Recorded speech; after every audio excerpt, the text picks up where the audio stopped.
السلام علیکم friends, welcome to my channel. جیسے کہ اس سے پہلے ہم نے اردو کی جو ویڈیو اپلوڈ کی ہے اس میں ہم نے دہلی کی اردو شاعری کا پہلا دور کیا تھا اور لکھنؤ کی شاعری کی تھی۔ تو یہ نیکسٹ ہمارا ٹاپک ہے دہلی کی شاعری کا دوسرا دور۔ تو آئیے اس سے اپنا لیکچر سٹارٹ کرتے ہیں۔ دہلی کا دوسرا دور اردو ادب خصوصاً اردو شاعری کا روشن ترین زمانہ ہے۔ اردو کا سب سے بڑا شاعر غالب اسی زمانے میں پیدا ہوا۔ غالب فلسفی شاعر تھا۔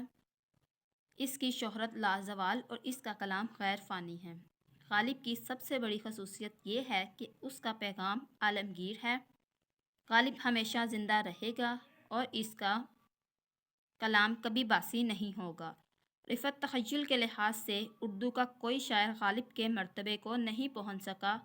غالب کا کمال یہ ہے کہ اس کے خیالات صدیوں بعد بھی فرسودہ نہیں ہوں گے۔ ان میں کچھ ایسی جدت اور تازگی ہے کہ انہیں جب بھی پڑھا جائے ایک نیا لطف آتا ہے، اور یہی غالب کے کلام کی مقبولیت کا سب سے بڑا راز ہے۔ غالب جب تک زندہ رہا اکثر لوگ اسے محمل گو سمجھتے رہے، لیکن اسے مرنے کے بعد اس کی حقیقی عظمت کا قرار واقعہ اعتراف کیا گیا۔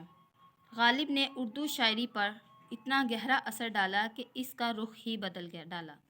وہ اردو نثر میں بھی ایک خاص طرز نگارش کا موجد تھے۔ غالب کے معاصرین میں سے ذوق اور مومن قابل ذکر ہیں۔ ذوق کی غزلیں محاورہ بندی اور تصنع سے پر ہیں، البتہ قصیدہ بہت اچھا لکھ لیتے تھے، لیکن غالباً ذوق کا سب سے بڑا کمال یہی ہے کہ وہ استاد شاہ تھے، اور ان کے اسی شرف نے غالب جیسے خوددار اور غیور انسان کی زبان سے یہ کہلوایا کہ استاد شہ سے ہو مجھے پرخاش کا خیال، یہ تاب نہ یہ مجال یہ طاقت نہیں مجھے۔ بہادر شاہ ظفر خود ایک بلند پایہ شاعر تھے، اور ان کے اشعار اپنے استاد کے اشعار سے بدرجہ بہتر ہیں۔ سوز و گداز اور حزن و ملال ان کی شاعری کی جان ہے۔ ظفر کی پوری زندگی ایک مسلسل مرثیہ تھی۔ ان کی غزلیں اس حقیقت کی آئینہ دار ہیں۔ اردو کا کوئی شاعر غم اور درد کے جذبات کو ظفر سے بہتر طریق پر ادا نہیں کر سکا۔ مومن اردو کے بہترین مغزلین میں سے ہیں۔ ان کی غزل کی جان ان کا مقطع ہوتا ہے۔ تخلص کو اس خوبی سے نبھاتے ہیں کہ بے اختیار داد دینے کو جی چاہتا ہے۔ ان کے کلام کی سب سے بڑی خصوصیت سادگی ہے۔ امیر مینائی اور داغ ہم عصر ہیں۔ داغ نے کئی دیوان یادگار چھوڑے ہیں۔ دہلی کی صاف ستھری اور روزمرہ زبان ان کے کلام کے خاص محاسن ہیں۔ امیر مینائی علم و فضل میں داغ سے کہیں زیادہ بلند مرتبت تھے۔ نثر میں ان کی تصنیف امیر اللغت ہمیشہ زندہ رہنے والی چیز ہے۔ نیکسٹ ہمارا ٹاپک ہے جدید دور۔ جدید اردو شاعری کے بانی حالی اور آزاد ہیں۔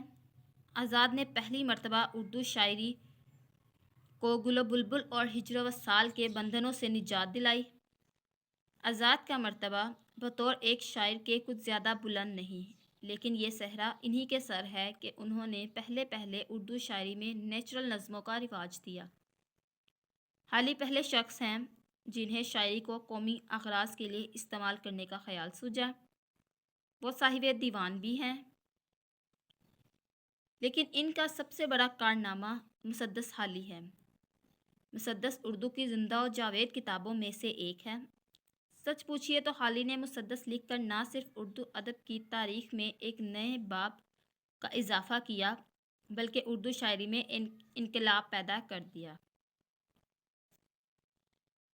حالی کے بعد شبلی اور اکبر الہ آبادی نے قومی شاعری کے کسر رفیع کی، یعنی جس کی بنیاد حالی نے رکھی تھی، تکمیل کی۔ شبلی قوم کی عظمت رفتہ کے مرثیہ گو تھے۔ وہ پہلے شخص ہیں جنہوں نے اردو میں سیاسی نظمیں کہیں۔ وہ فطرتاً انتہا پسند تھے، اور انہوں نے اپنی نظموں میں برطانوی حکومت اور ہندوستان کے معتدلین پر بعض نہایت سخت چوٹیں کی ہیں۔ یہ بات قابل غور ہے کہ دلی کے مضاف کے باشندے جب اردو زبان بولتے ہیں یا لکھتے ہیں تو لاشعوری طور پر ان کی اپنی علاقائی زبان کے کچھ الفاظ اردو میں شامل ہو جاتے ہیں۔